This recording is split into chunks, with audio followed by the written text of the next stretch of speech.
Bienvenidos, en esta clase revisaremos los conceptos que tenemos que tomar en cuenta para medir el desempeño de un reactor de flujo pistón en donde ocurre transferencia de calor. El modelo ideal de flujo en pistón se caracteriza por el hecho que el flujo del fluido ocurre a lo largo del reactor de una manera ordenada en forma de paquetes o lo que se llama normalmente elementos de volumen. Cada elemento del volumen va a transcurrir dentro del reactor, a lo largo del reactor, sin que se mezcle con ningún otro elemento de fluido que se encuentre ni adelante ni atrás del reactor. Eso es como la característica general de la manera como ocurre el flujo.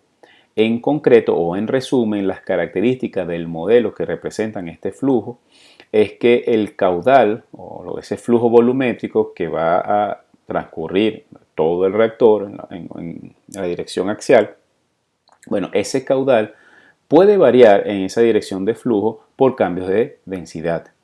Cada uno de los paquetes de fluido o elementos de fluido se considera un sistema cerrado que se encuentra perfectamente mezclado y que va a permanecer dentro del reactor la misma cantidad de tiempo o ese tiempo de residencia. Es decir, todos los elementos, desde que entra hasta que sale, permanecerá dentro del reactor el mismo tiempo de residencia.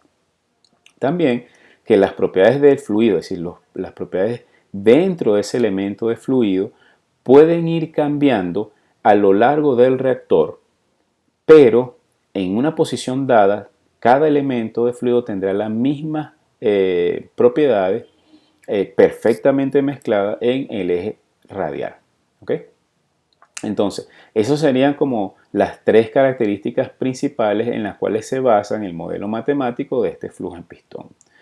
En la práctica, como se muestra en el siguiente video, el flujo no, aunque ocurre de forma, supuestamente va a transcurrir o atravesar el reactor de forma ordenada, pero sin embargo el fluido no está en régimen laminar, sino por el contrario debe estar en régimen turbulento para que esta mezcla acelerada es la que haga que en la dirección radial, que sería esto que está aquí, en la dirección radial, pues se vea que va a ir cambiando las propiedades, pero homogéneamente en el radio. O sea, van a ir cambiando en el orden, en la dirección axial, pero en la dirección radial van a ser más o menos constantes.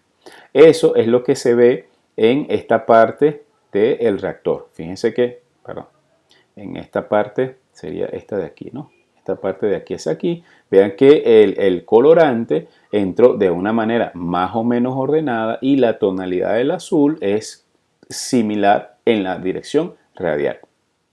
Sin embargo, el modelo también supone que no debe haber difusión, o sea, no debe haber mezclado ni adelante ni hacia atrás. Sin embargo, en esta zona intermedia, vean que la tonalidad del azul que es un poco clara, es decir, que obviamente sí hubo una pequeña difusión de ese colorante. ¿Okay? Entonces, en la práctica es muy difícil asegurar que se van a cumplir exactamente todas las bases del modelo matemático. Sin embargo, es un modelo bastante utilizado en la industria para representar los cambios de reacciones químicas dentro de tubería. ¿Okay? Entonces, ahora bien, para medir ese cambio, ¿qué es lo que tenemos que hacer? Bueno, representar eso en forma matemática. Hay varias maneras de representarlo, pero la más simple es entonces decir, bueno, déjame ver qué ocurre dentro de un elemento de volumen, un elemento diferencial. Y una vez que tenga el comportamiento de ese elemento diferencial, entonces yo tendría que hacer la integración a lo largo de todo el volumen del reactor. ¿Okay? Ese elemento diferencial que tiene, bueno, va a tener una entrada en donde voy a tener un flujo molar de A que puede tener una conversión fraccional inicial. ¿Okay? Ese flujo va a entrar al elemento de volumen, ocurrirá la reacción química necesaria y esa reacción química pues producirá a la salida un efecto sobre el flujo molar del componente A y la conversión fraccional del mismo. ¿Okay? Sobre ese elemento de volumen es que se realizaría lo que se llama el balance de molar o balance de moles, y este balance de moles es lo que se conoce como la ecuación de diseño, que en estado estacionario pues simplemente no hay acumulación, ¿verdad? la entrada es exactamente igual a la que salida, por lo tanto, cualquier cambio en el flujo molar con respecto al volumen vendrá dado por la reacción química como tal. Eso sería el balance, la ecuación de diseño en estado estacionario general. Esta ecuación de diseño se puede reescribir en diferentes variables que nos convenga, ¿sí? La primera sería, bueno, déjame escribirlo en base a la variable conversión. Siempre estamos interesados en cómo cambia la conversión fraccional, ¿ok? Entonces, bueno, simplemente con la definición de fracción fraccional que está relacionado o que relaciona el flujo inicial del componente y el flujo molar en una posición, pues tengo lo que sería la definición de conversión. O sea, en concreto, la conversión fraccional es el flujo molar de A que entra menos el flujo molar a la salida entre el flujo molar inicial del componente. ¿Sí? Con esa definición, pues yo puedo reescribir la ecuación de diseño en términos de la conversión fraccional. También es interesante evaluar los cambios en un sistema donde el fluido es a esta densidad constante. Esto me permite o me trae la ventaja de que yo puedo trabajar en vez de en flujos molares, trabajar directamente con la concentración y ese tiempo e incluir un parámetro característico de los reactores químicos que es el tiempo espacial o tau. ¿Okay? Entonces la ecuación de diseño sería escrita de la siguiente manera. O también estaría interesado en expresar los cambios en función de la posición del reactor. En este caso lo que haría es reescribir ese diferencial de volumen con respecto a variables tales como el radio del área transversal y la longitud. ¿Okay? Esto sería entonces de cualquier forma, estas serían todas las diferentes ecuaciones o expresiones de la ecuación de diseño para evaluar el desempeño de un reactor en flujo pistón que trabaja de forma isotérmica. Sin embargo, en este curso estamos interesados en ver los cambios o considerar el intercambio de calor sobre ese desempeño. ¿Sí? Entonces, ¿qué es lo que vamos a hacer? Bueno, vamos a hacer una pequeña extensión de la ecuación de diseño, pero ahora vamos a considerar que hay una entalpía, un cambio entálpico. Entonces, de esa manera, ¿qué es lo que voy a hacer? Bueno, el flujo de entrada al elemento de volumen tiene el flujo molar igual, pero ese flujo molar tiene ahora asociado una entalpía. ¿Ok? Entra el elemento de volumen, dB o dL, y dentro de ese elemento de volumen, pues va a ocurrir la reacción química, que en este caso es RJ. A la salida, pues tendré un efecto sobre flujo molar, conversión y entalpía. Entonces ahora vamos a escribir el balance de energía. Pues entonces, fíjense, si en general nosotros tendríamos que considerar ese calor que es transferido, en este caso es transferido a través de las paredes cilíndricas del recipiente, deberíamos considerar el trabajo de eje y luego los cambios por la entalpía, entrada y salida, ¿verdad? Más lo que se acumule. Estado estacionario, no hay acumulación. Por lo general se desprecia cualquier efecto, o sea, cualquier aumento o disminución de la energía asociada a los trabajos de eje.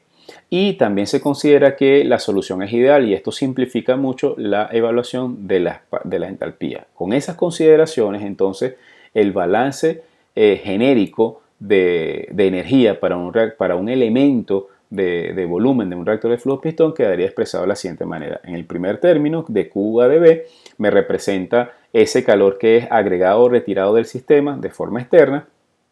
Y el segundo elemento, pues me dice precisamente cómo cambia esa entalpía por el flujo de entrada por la entalpía a la entrada o a la salida, ¿cierto?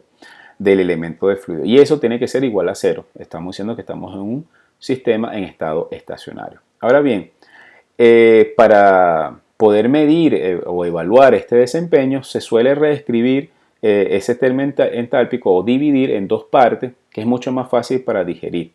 ¿Ok? Entonces ahí lo que hacemos es diferenciar esa sumatoria con respecto al volumen y tendríamos entonces por un lado cómo sería el cambio de flujo molar con respecto al volumen y en el segundo parte tendríamos cómo cambia la entalpía con respecto al volumen. Vamos a comenzar con el último término. En ese tercer término lo que voy a hacer es uso de la termodinámica clásica y la termodinámica al nivel macro. ¿Okay? Entonces, ese cambio de entalpía va a tener dos componentes, ¿sí? Un componente asociado a un calor sensible, CP/T, y otro componente donde se evalúa el efecto de la presión sobre la entalpía. Este segundo elemento, que sería este término que está aquí, que me dice cómo cambia la entalpía con respecto a la presión, se suele despreciar, ¿sí? Y de esa manera solamente me quedo con lo que sí es importante o que va a tener mayor cambio, que es cómo cambia la entalpía con respecto a la temperatura, es decir, ese término CP/T, ¿sí? Por otro lado, pues tengo ese segundo término que me dice dF con respecto a dB, pero ya esto lo tenemos amarrado porque realmente esto sería cómo cambia el flujo molar del componente I con respecto al volumen, y ya sabemos por la ecuación de diseño que va a ser exactamente igual a la velocidad relativa de ese componente I, que la puedo expresar en forma general por el coeficiente estequiométrico, este nu I, multiplicado por la, ¿cómo se llama? La velocidad global cinética de la reacción, la velocidad cinética global, esa R mayúscula, ¿ok? Entonces, bueno, esos serían las dos diferenciales que estaban asociados a la ecuación de balance de energía. ¿Qué es lo que vamos a hacer ahora? Bueno, vamos a agrupar todo esto en nuestro balance de energía. Al hacer eso, pues yo combino esas dos expresiones y obtengo lo que sería una expresión del balance de energía, ¿sí? Fíjense que en este balance de energía me aparece, bueno, sigo manteniendo el de Q a dB, ahora me aparece un término que está asociado a la reacción química, H, que sería la entalpía del componente multiplicado por el coeficiente estequiométrico de ese componente, eso se hace una sumatoria y se multiplica por la velocidad global, la velocidad de reacción global, ¿sí? Y otro tercer término que solamente agrupa todo lo que sería CP/T, o sea, todos los cambios de ese calor sensible. Lleva la temperatura desde la entrada a la salida. Y eso va a ser exactamente igual a cero porque no hay acumulación. El segundo término que está aquí, esa sumatoria H por coeficiente estequiométrico, por definición es el delta H de reacción. Y entonces lo que se suele escribir en los libros, bueno, es que en vez de trabajar con la velocidad global de la reacción, trabajo con una velocidad relativa de un componente clave, que ese componente generalmente es un reactante, y le expreso por un mol de ese reactante, que en este caso, o casi siempre, sería A, ¿no? Entonces me queda esto que sería el balance ya genérico, ¿ok? El primer término, nuevamente, calor transferido al reactor. El segundo término, o el primer término del lado de la derecha de la reacción, está asociado con calor sensible, y el tercer término con el calor generado, delta H por la velocidad de reacción relativa a, que como es un mol, entonces sería menos R, y R es la velocidad global de la reacción, ¿sí? Entonces ese es nuestro balance de energía genérico. Nuevamente, este balance de energía puede ser reescrito en función de los parámetros que a nosotros nos interesa. Es decir, en vez de quiero volumen, quiero saber cómo cambia con respecto a la longitud o cómo cambia con respecto a la conversión. En cualquier caso, de aquí en adelante, siempre que tengamos un problema o una situación en donde tengamos un reactor en flujo pistón y hay transferencia de calor, pues se debe resolver de forma acoplada balance de moles y balance de energía, por lo menos, ¿okay? Si es así, entonces estas ecuaciones diferenciales deben estar expresadas con respecto a la misma variable independiente, si es volumen o longitud. Entonces, en todo caso, si yo quisiera ver cómo cambia ese calor con respecto en las paredes con respecto a la longitud, lo que hago es reescribir ese elemento dB en función de radio o diámetro, el radio del área transversal o el diámetro, y la longitud, ¿sí? Entonces dB es igual a pi d cuadrado, d es el diámetro del área transversal, entre 4 por dB. Esa expresión se sustituye sobre la ecuación de diseño, y ese resultado es el que va a la ecuación de balance de energía. Entonces nos quedaría que ese de Q a dL, pues ahora tiene un término de calor sensible, temperatura con respecto a dL, y nuevamente tiene nuestro término de calor generado, o calor por reacción, que ahora aparece un término pi d cuadrado entre 4. ¿Okay?